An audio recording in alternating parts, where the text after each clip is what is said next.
This time we're going to look at financial deals. So sometimes different companies might offer things in a different way.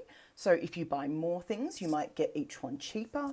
And sometimes they just have different rates of payment. And it's a good thing for you to be able to analyze which one's going to be cheaper for you. So that's what we're going to do here with a couple of different situations. So let's say for the first one, we're talking about sending text messages. So let's say that you send about 12 texts a day. So which deal is better, A or B? So for the first deal, you get 100 texts a month. So sorry, for the first 100 texts a month, it costs 3 cents each. Then the second 100 costs 2 cents. Then everything after that costs 1 cent, right? So we'll try and work that out and see how much that would cost.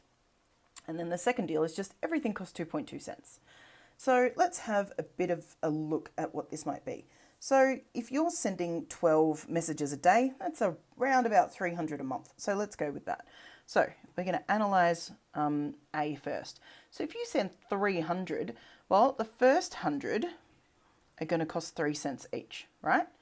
Then the second 100 are going to cost 2 cents each. Then the third 100 is going to cost 1 cent each, right? So the first 100 texts, so let's say this is about 300 a month. Okay, so 1, 2, 300, right? Great. So then we're going to work this out. So 100 times 3 is 300 plus 200 plus 100, which is 600 cents, which is about $6. So that seems pretty good. Let's see if the other deal is better. So this one, all of the text just cost 2.2 cents. So all 300 of them are the same price. So if you can do this in your head, really great. If you can't, you could certainly do some multiplication on the page or whatever. But I'm going to do it a really easy way. So what I'm going to do is I'm going to say 3 times 2.2. And that is 6.6, right? Because I'm just multiplying both parts by 3. And then I've got 2 zeros. So I'm actually just going to add 2 zeros on and add 2 zeros on. So that makes it $6.60. Now, this is more expensive, right? So this one costs more than this one. So actually we like this deal better and we want to go with A.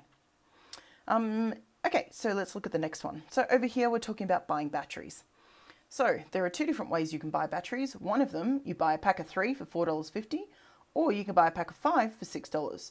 So we're going to decide how much one battery costs in each case. So for the first case, I have 3 batteries and they cost $4.50 for 3. So I'm going to work out how much one is. So I'm just going to do some short division here. So how many times does 3 go into 4? It goes in once. I'm going to line up my decimal point, carry the 1 because there's 1 left over. So 3 into 4 goes once with 1 left over. 3 into 15, well, that goes 5 times. And I have 0 left over, and obviously it goes into 0. Okay, so that means each battery costs $1.50. Now you might have just been able to do that in your head, which is fine. So $1.50, $3, $4.50, great. So it's going to cost $1.50 each. So for the second one, I'm going to do exactly the same thing. But this time, I'm going to do $6 divided by 5 this time, right? Because I had 5 of them. So there's 5 for $6. So I'm going to do the same thing. I'm going to do 5 divided by 6, and I'm going to have to add some zeros here. I'm just going to put a few in because I don't know how many I need. So I'm going to do the same thing.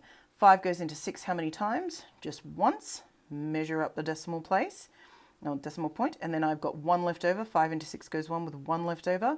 5 into 10 goes 2 times, and I'm done. So it's 1.2, which really in terms of money is going to be $1.20, isn't it? So this is going to be cheaper. So if I buy these batteries, I get more for my money because they're 30 cents cheaper per battery. So I should probably buy a pack of 5. Okay, so hopefully that gives you a bit of an idea about different types of questions and how you might analyze them, break them down, and test each situation to find out which one's better. So if you get stuck, let me know, and good luck.